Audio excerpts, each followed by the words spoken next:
한번 오늘 이 자리에서 우리 19주년도 됐고 그렇으니까 한번 한국 사회, 특히 지금 뭐 우리가 다 고통스럽게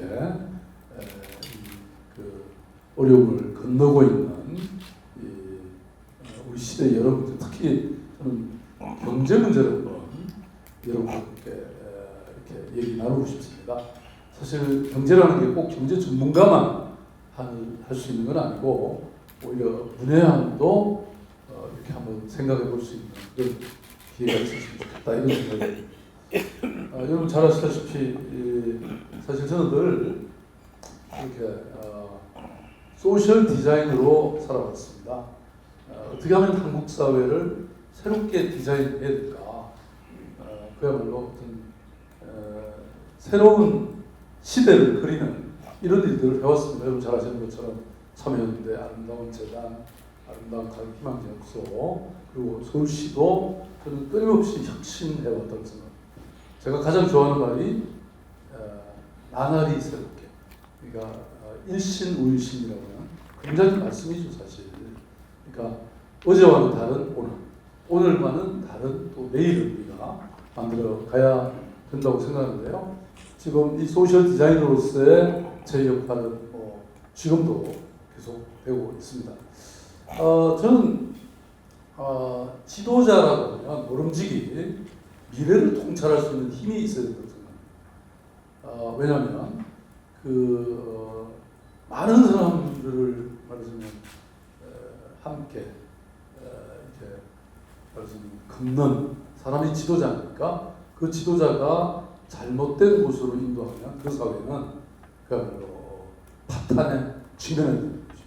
그리고 그것은 결국 그 사람의 그런 과거를 보면 저는 그 사람이 지나갈 미래도 알 수 있다 이렇게 생각하는데요. 그런 의미에서 새로운 사회를 통찰할 수 있는 힘을 가진다는 것이 사실 누구에게 중요한 게 아닐까 생각하는데요. 제가 읽었던 책 중에 사실은 가장 감동적인 게 바로 이 역동적 거버넌스라는 이 책이고, 이 책에 보면 미래를 통찰할 수 있는 힘이 있다는 걸 알 수 있습니다. 이게 싱가포르 정부의 행정과 정책을 정리해 본 책입니다. 그래서 세 가지로 딱 요약하는데요. 이게 제 생각하고 그냥 또 맞아떨어지더라고요. 첫째는 과거를 돌아보라는 겁니다. 자신의 과거를 돌아보면 자신이 나아갈 미래를 알 수 있는 것이고, 또 둘러보기, 옆 사람들, 또 이웃 국가들 어떤 상황에 처해 있고 그 도전 과제들을 어떻게 해결하고 있는가, 그걸 바라보면 또 미래를 통찰할 수 있다는 겁니다. 세 번째는 내다보는 것입니다. 앞으로 미래를 한번 이렇게 멀리 쳐다보면 그게 또 우리가 가야 될 길을 제시해 준다는 거죠. 이거 오늘 강사료 얼마나 주시는 겁니까? 이런 건 진짜 함부로. 여기까지만 하시려고요. 네? 그러니까 여기까지만 하고 그만둘까요? 자, 제가 하나씩 보겠습니다. 우선 사실 우리가 지난 개발과 성장의 시대, 사실은 고도 성장을 했죠. 그런데 지금 사실은 지난 한 10년, 20년 동안 경제가 계속 내리막길을 걸어왔습니다. 도대체 무엇이 문제일까요? 한번 돌아보는 것이 필요합니다. 그 다음에 우리가 갖고 있는 지금 위기가 굉장히 광범하고 깊죠.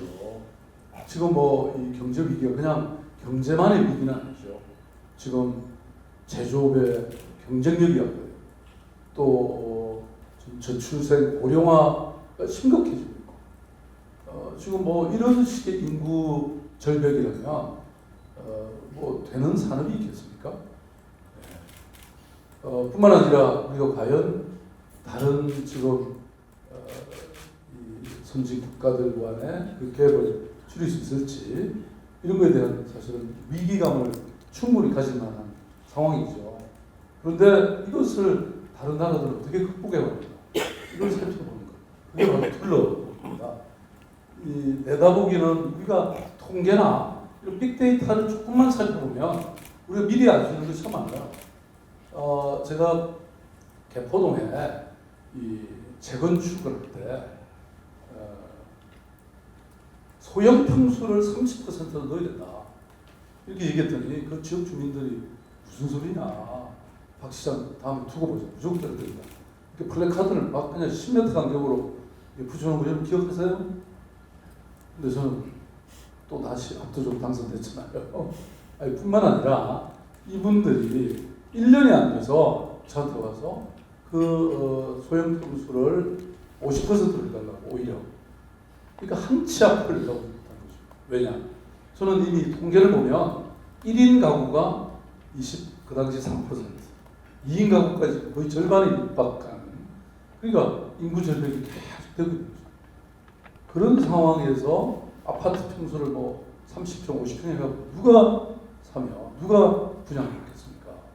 이게 바로 미래를 내다보는 힘이라고 저는 내다보는 것이죠.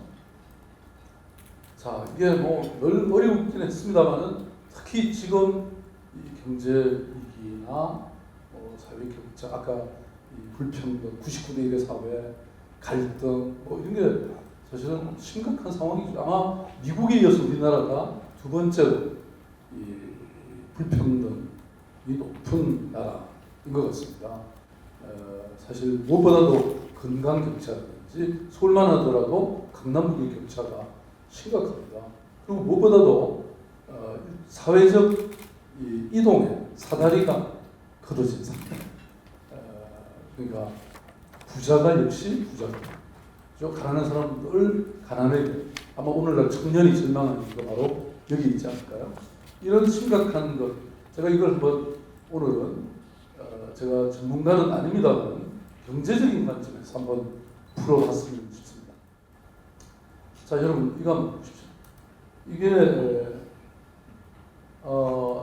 제1호 때 우리가 대한민국에서 가장 높은, 세계에서도 5번째로 높은 이 제1호 때 건물입니다. 123층이죠. 그런데 사실 이 건물을 하나 지으면서 정말로 전문적인 기술들은 전부 외국의 기술입니다. 보십시오.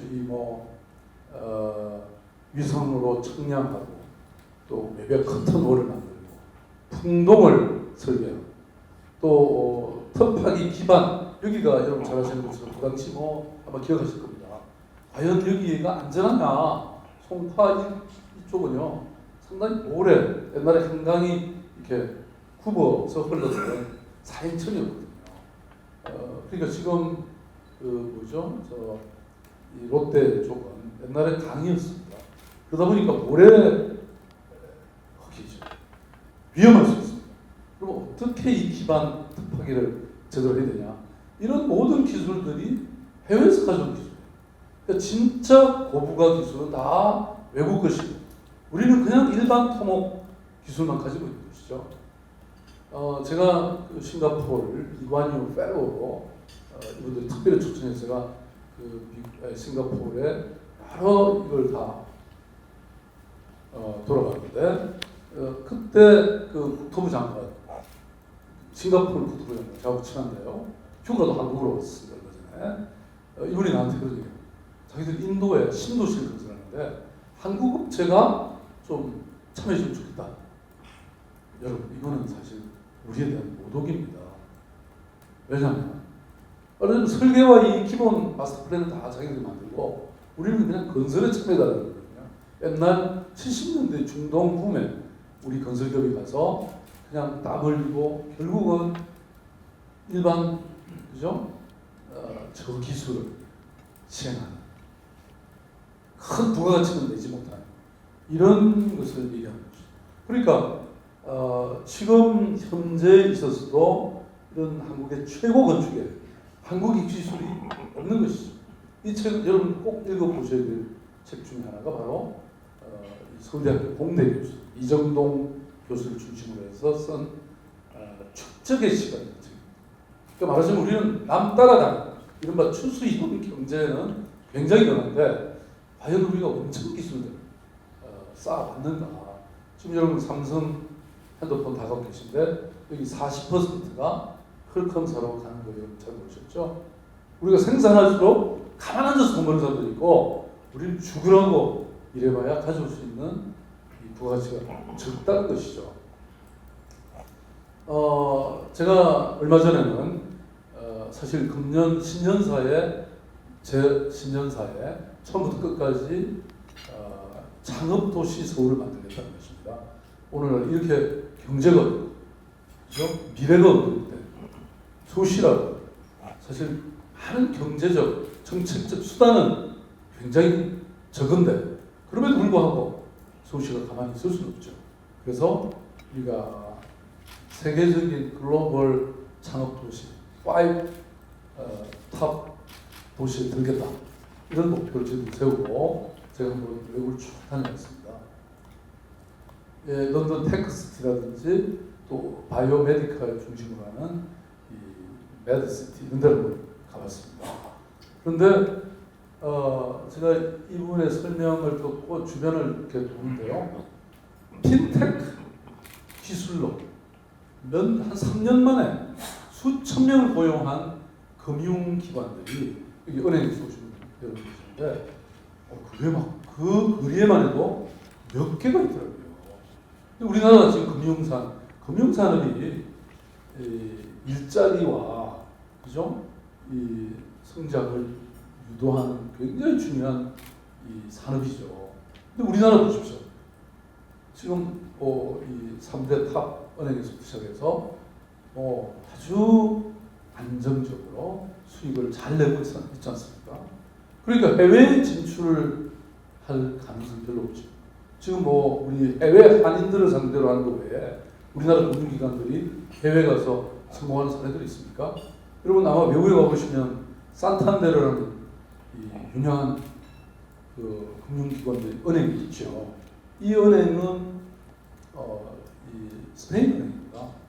해외로 진출해서 해외를 장악하고 있잖아요. 근데 우리나라 은행들이 해외에 가서 중요한 은행으로 등장한 사례가 있습니까? 그런데 방금 말씀드렸던 핀테크를 기반으로 한 지금 최근에 성장하고 있는 은행들이 앞으로 한국으로 몰려오지 말라는 법이 없습니다. 그러니까 우리가 자세히 보면 금융권에 진입할 수 있는 규제가 너무나 심각한 거죠. 지금 이런 첨단 기술을 갖고 있어도 한국에서는 성장할 수가 없는 이런 제도적 한계들을 좀 극복해야 된다 이런 생각을 이곳을 다니면서 했습니다. 이 중국의深圳이라든지 이 홍콩의 이런 바이오시티라든지 이런 데를 제가 다 돌아가도 마찬가지입니다. 우리가 지금 이런 성장의 가능성을 굉장히 줄이고 있는 게 아니라 여기 보시면 사실 우리가 유니콘 기업이 굉장히 적습니다. 심지어는 제가 싱가포르 텔아비브를 가봤는데요. 그 인구가 겨우 900만 밖에 안 됩니다. 그런데 나스닥, 미국의 나스닥 시장에 등록한 기업이 90개가 넘는 거예요. 우리나라 나스닥에 등록한 기업이 몇 개나 있습니까? 네. 이거 보면 아마 그 내용을 좀 더 정확히 아실 수 있는데 이게 보십시오. 우리나라의 2018년 작년이네요. 10대 겨울 보면 10년 전이나 20년 전이나 30년 전이나 똑같습니다. 새로 등장한 기업이 없습니다. 일본은 그나마 소프트뱅크라고 있습니다. 그 다음에 미국은 지금 4개나 최근 20년 사이에 미국의 10대 기업, 아니 사실은 세계 10대 기업이죠. 이렇게 등장하는 기업들이 있습니다. 말하자면 얼마나 우리의 경제가 정체되어 있는가라는 것을 알 수가 있는 거죠. 사실 경제 성장을 보더라도 등락은 있습니다만 김대중 정부 이렇게 이때가 한 평균 6% 정도였죠. 노무현 정부 5%, 이명박 정부 아니죠. 5%, 4%, 3% 이렇게 됐죠. 그리고 문재인 정부에 와가지고 지금 금년 경제 성장률 예측치가 2.4%입니다. 근데 지난번 조사는 마이너스 성장까지 이루어졌습니다. 과연 우리 한국 경제가 어디로 가는 것일까요? 아까 말씀드렸던 이 저출생 고령화, 소득 불평등 이게 이 가장 심각한 국가 중에 하나입니다. 네, 아까 말씀드렸죠. 조선업 경우에는 그래도 원천 설계 기술이 있기 때문에 지금 사실 중국의 인건비로는 밀리지만 그래도 고부가 기술로는 그나마 생존할 수 있는 이런 상황이 됐죠. 자, 그래서 이런 기초, 저는 이렇게 생각하거든요. 우리가 경제학에서 배우는 기본이 경제 성장의 원천. 혹시 이거 세 가지 3대 요소 뭐죠? 맞추시면 제가 경품을 하나 드리겠습니다. 아니 우리 사회 시간에 다 배웠잖아요. 네? 자본, 노동, 기술. 네. 근데 자본은 뭐 우리에게 상당히 풍부한 것 같습니다. 저는 국부라고 할까 이런 국가 기금만 해도 약 1,000조가 넘습니다. 그 다음에 지금 이 민간 유동성 기금이 지금 유동성이 뭐 1,100조가 넘는다고 얘기하지 않습니까? 이걸 제대로 투자할 데가 없으니까 계속 부동산 투기에 몰리는. 그러니까 저는 국가가 이 민간 돈을 말하자면 이런 사회적 투자를 이끄는 이런 노력들이 좀 필요하다고 생각합니다. 그 다음에 기술을 볼까요? 말씀드린 이런 부분은 나름 우리가 원천적인 기술을 가지고 있는데 나머지 기초과학 이런 데는 굉장히 취약한 거라는 것을 알 수가 있습니다. 자, 보십시오. 이게 막스 플랑크 연구소가요. 이 막스 플랑크 인스티튜트 안에 무려 89개 또 연구소가 산하에 있습니다. 그리고 이 기관에서 33명의 노벨상이 수상자가 탄생했습니다. 예. 우리가 과학기술 분야에서 노벨상을 나온 적이 있습니까? 뭐 일본도 마찬가지입니다. 일본도 이학연구소라고 아주 탄탄한 기초과학을 연구하는 기관들이 있습니다. 우리가 뭐 잘 아시지만 의원님도 잘 아시지만 우리나라에 이 국책연구소들이 있습니다. 근데 이분들은 주로 정부의 현안을 위탁받아서 연구하는 것에 불과한 것이죠. 독일의 경우에는 이 막스 플랑크 연구소가 있는가 하면 또 아주 실용 기술을, 적용 기술을 연구하는 연구소 따로 있죠. 그러니까 말하자면 우리는 이런 기초과학 연구소가 없다는 것입니다. 저는 우리 정부가 예컨대 몇천 명, 한 10,000명 정도의 이 석박사들을 채용하는 이런 기초과학 연구소가 그냥 제대로 저는 서야 된다. 그리고 한 5년, 10년이 지나면 저는 본전은 뺀다고 생각합니다. 해외 우수한 인재까지도 우리가 영입해서 이런 기초과학 연구소가 제대로 된 게 필요하지 않냐. 그런데 하물며 우리가 있던 뭐죠? 과학 기술인가요? 과거에 과기부가 있었잖아요. 그조차도 지금 없어진 상태죠. 저는 도대체 국가가 향후에 무엇으로 먹고 살 것인가? 이 기초과학 없이 우리가 원천 기술 확보 없이 우리 경제는 그야말로 남 따라가거나 아니면 사상 위에 누가보다 그런 생각을 합니다. 자, 그 다음에 노동이 중요한데요. 지금 아까 말씀드렸잖아요. 1인 2인 가구. 1인 2인 가구라는 것은 결혼을 안 하거나 하더라도 아기를 낳지 않는 세대가 점점 늘어나고 있다는 겁니다. 이렇게 급속하게 인구가 주는 나라는 아무 데도 없었습니다. 이런 상황에서 일본도 사실 마찬가지인데요. 아까 제가 둘러보기를 잘 해야 된다고 말씀드렸잖아요. 일본을 잘 볼 필요가 있습니다. 왜냐? 일본도 잃어버린 20년을 경험한 나라고 이 저출산 고령화 때문에 고통 겪고 있고 지방 소멸을 겪잖아요. 그런 나라거든요. 그래서 일본이 인구가 이렇게 줄고 있습니다. 실업률은 물론 줄고 있죠. 이거는 여러 가지 우리가 해석이 필요한데요. 저는 여기서 중앙정부가 해야 될 이런 팽창적 재정 전략이라든지 또는 환율이나 이자율 인하와 같은 아베가 엄청나게 했던 이런 정책에 대해서는 우리가 별도로 논의를 해야 된다고 생각하지만 어쨌든 일본 인구도 이렇게 1억 3천만 명에 가는 일본 인구가 이렇게 획기적으로 줄면서 일본도 큰 고민에 쌓였죠. 일본은 여러분들 잘 아시는 것처럼 우리보다 훨씬 더 폐쇄적이고 보수적인 나라입니다.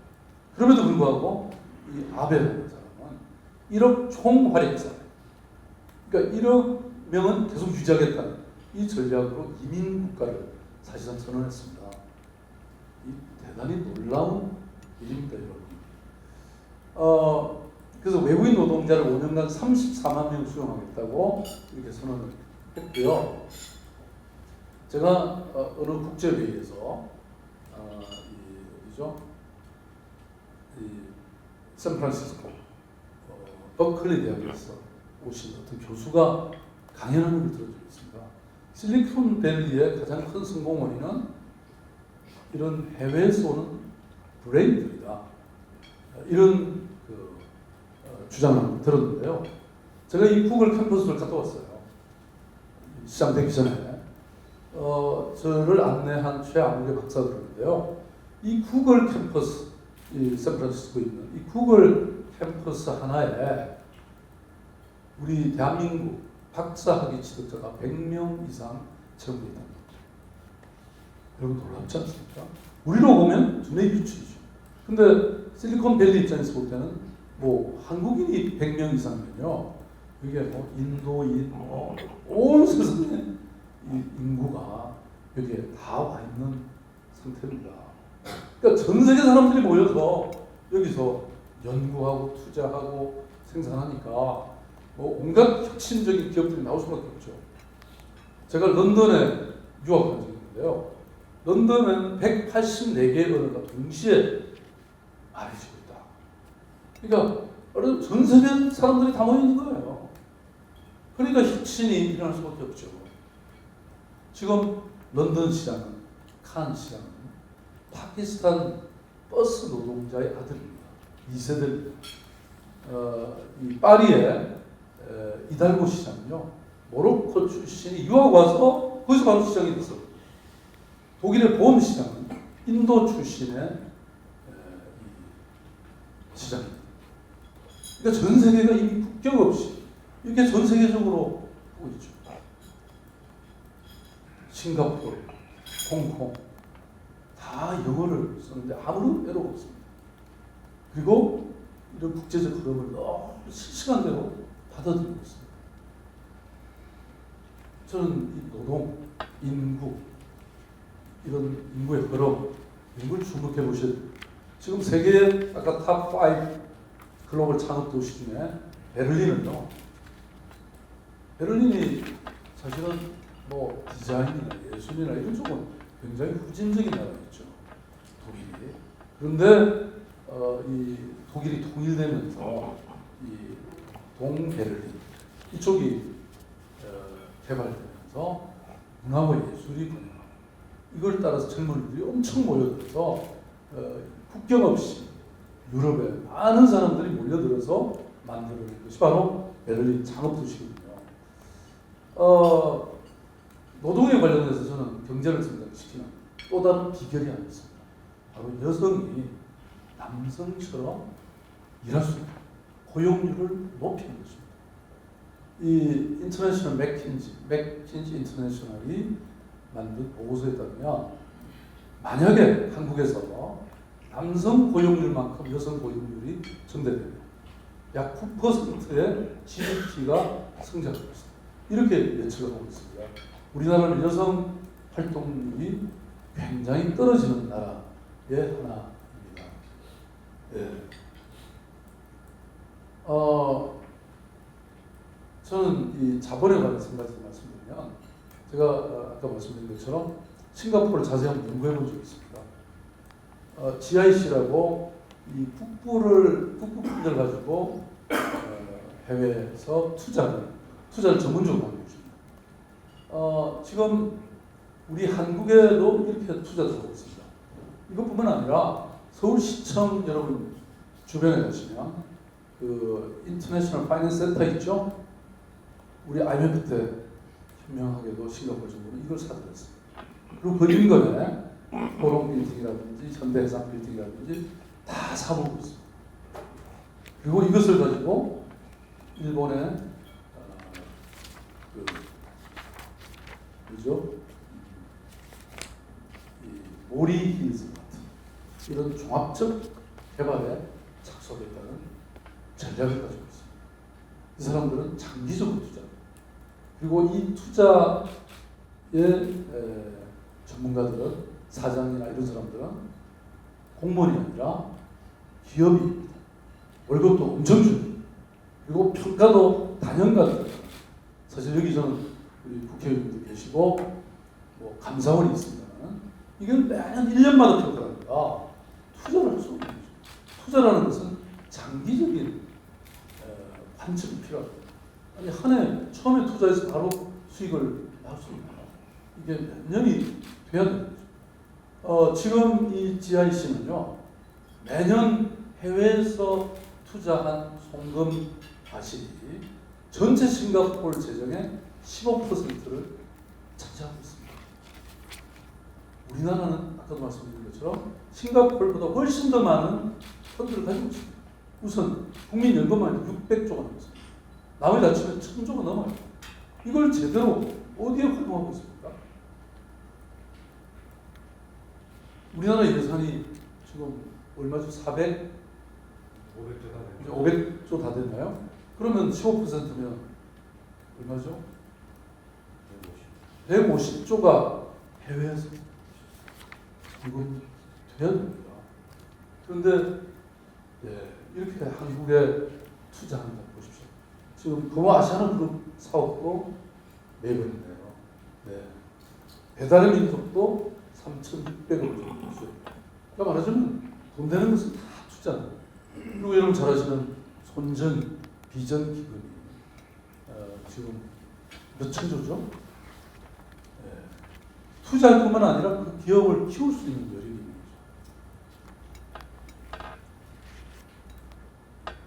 거죠. 제가 이분이 아랍에미레이트 실질적 통치자인 왕세자입니다. 청와대에서 갑자기 저한테 연락이 왔어요. MOU를 맺는데 참여해달라. 그러니까 이 아랍에미레이트의 환경부 장관하고 저하고 MOU를 맺었습니다. 그런데 보통은 우리나라 환경부 장관과 그 나라 환경부 장관이 MOU를 맺는데 왜 저보고 오라고 했을까요? 그 사진을 좀 있어야 됩니다. 바로 서울에 있는 업사이클 플라자, 새사용 플라자라는 곳을 자기들이 발견합니다. 이걸 자기들이 아랍에미리트, 아부다비에도 만들고 싶다. 이렇게 해서 제가 불려갔습니다. 여러분, 새사용 플라자를 가보시면 손 들어보죠. 윤희님 가셨어요? 아무도 가신 분 없죠. 근데 이 사막의 왕국에서 어떻게 이거를 박 시장을 찍어서 MOU를 맺고 싶다. 왔겠습니다. 여러분, 아랍에미레이트를 주목해 보십시오. 이 왕세자와 통치자들의 비전을 한번 찾아보십시오. 이분들의 비전은 바로 비욘드 피트롤, 석유 문명의 시대를 넘어서 그 이유를 준비하는 겁니다. 말하자면 이 자기들이 석유로 쌓은 부를 이제 석유가 끝나면 그 다음 세대는 자기들이 어떻게 먹고 살 것인가를 미리미리 준비합니다. 그래서 세계 최고의 베스트 프랙티스를 다 찾아보고 있는 거예요. 그래서 제가 이번에 얼마 전에 가서 이걸 자세히 우리 서울시가 한 것보다 10배를 더 키웠어요. 이 아랍에미리트가 지금 도입한 루브르 박물, 구겐하임 미술관과 동격으로 만들어라. 그러면 우리 서울시의 이런 업사이클 플라자 기업들과 또 우리나라 건축 기술이 좀 진출할 수 있는 기회가 생긴다고 생각해서 이걸 수출할 계획을 지금 세우고 있습니다. 얼마 전에 또 그쪽에 한국 차관이 와서 실무적 논의를 하고 있습니다. 바로 제가 옛날 아름다운 가게를 할 때 독일을 가보니까 이 프라이탄이라고 하는 이 회사가요, 형제가 만든 회사인데 세계적으로 어마어마한 수익을 올리고 있어요. 저는 경제가 하늘에서 떨어지는 게 아닙니다. 우리 주변에 있습니다. 쓰레기, 버리는 폐품을 가지고 만드는 세계 단 하나뿐인 물건입니다. 왜 우리는 삼성전자, 예? LG전자 이렇게 몇 개 기업에만 의존해야 됩니까? 지금 삼성에 문제가 생기면 모토로라처럼 우리 대한민국은 거의 절반은 그냥 국가가 끊기는 겁니다. 이런 작은 기업들이 수없이 존재해서 세계를 진출할 때 우리 경제도 살아납니다. 왜 핸드메이드 경제는 주류 경제가 될 수 있나요? 이태리가 사실 번듯한 기업들이 없는데도 불구하고 왜 G7 안에 들어갈까요? G8 안에 들어갈까요? 바로 이 핸드메이드 경제입니다. 자동차 하나를 잘 조립하면 1억을 받잖아요. 꼭 현대자동차가 없어도 얼마든지 이런 것으로 먹고 사는 회사들이 있는 것이죠. 제가 이 스티글리츠를 뉴욕에서 몇 년 전에 만났습니다. 원래 이 통역을 하고 있는데 제가 이 불평등의 대가라고 하는 책을 그 12시간 서울에서 이 뉴욕까지 날아가면서 정말 한 줄 한 줄 제가 읽었는데요. 정말 저는 감동 그 자체였습니다. 꼭 한번 읽어보십시오. 우리 경제의 답이 그대로 있습니다. 그리고 하도 제가 이 감동을 받아가지고요. 영어가 저절로 막 나오더라고요. 여러분 그런 상황이 되면 무슨 좋은 영어가 필요 없습니다. 다 통해요 그냥. 그리고 마지막에 제가 기회 파이브를 했습니다. 이분이 지난번 대통령 선거에서 트럼프가 아니라 힐러리 클린턴이 될 줄 알고 이분을 위해서 말하자면 미국 Rewriting Rules of American Economy 미국 경제를 다시 쓴다라고 그 책을 그 당시에 막 냈더라고요. 그래서 제가 이 미국이라는 나라는 당신이 아무리 이런 일을 해봐야 이게 쉽게 바뀌지 않는다. 오히려 한국은 매니저블한 나라니까 한국의 이 경제 법칙을 새로 쓰는 법을 한번 같이 써보자. 그래서 이렇게 제가 기후 파이브를 한 거예요. 근데 역시 노벨 경제학상을 받은 사람은요 시간을 잘 많이 못 내더라고요. 같이 쓰지는 못하고 저희들이 써서 제가 원고를 정리해서 보내면 이렇게 좀 검토해주고 해서 책을 한번 내긴 됐습니다. 한번 읽어보시라니까요. 그런데 여기에 뭐 어떻게 우리가 알고 있는 생각과 굉장히 다른 생각들이 있습니다. 노동조합을 어떻게 강화할 것인가. 저는 우리가 노동조합 이 경제적으로 지금 우리나라는 얘기하고 있지 않습니까? 그런데 여러분 미국이 프랭클린 루즈벨트 대통령이 대공황 시절 또는 노벨 경제학상을 받은 이 스티글리츠도 노동조합이 강화돼야 그 사회가 안정되고 혁신될 수 있다. 이렇게 보는 겁니다. 왜냐? 실제로 노동조합 조직률이 강한 나라, 예컨대 북유럽 같은 데는요 거의 70%, 80%, 우리는 10%도 안 돼요. 그런데 그 나라들은 경쟁력이 강화되고 국민이 행복한 나라가 됩니다. 제가 영국에서 유학했습니다만 영국을 보십시오. 노동당이 보수당과 함께 늘 정권을 교체하고 있습니다. 독일을 보십시오. 독일의 3인당이 노동조합이 기초한 정당입니다. 그리고 기민당과 함께 늘 정권을 주고받습니다. 이게 노동조합이 약하다 보니까 계속 길거리로 쏟아져요. 국회에 저는 노동조합 출신의 국회의원들이 많이 진출해야 되거든요. 그래야 사회가 안정되고 그리고 1,800만 명의 노동자가 있는 나라가 바로 대한민국 아닙니까? 그 이익을 대면할 수 있어야죠. 그렇게 되면 단순히 월급만이 아니라 사교육을 없애요. 공교육을 강화. 지금과 같이 집값이 이렇게 올라가는 임대차 보호법이 훨씬 더 강화되는 이런 나라가 될 수 있죠. 그러니까 말하자면 국민의 고통, 현실적으로 여기 국회 입법으로 반영이 안 되는 겁니다. 그것은 사회적 힘 속에서 말하자면 새로운 세상을 꿈꾸는 사람들의 힘이 충분히 작동되지 않는다. 그래서 이 스티글리츠의 결론은요, 바보야, 문제는 경제야, 이런 얘기를 하고 있습니다. 의원님 잘 부탁드립니다. 네, 감사합니다.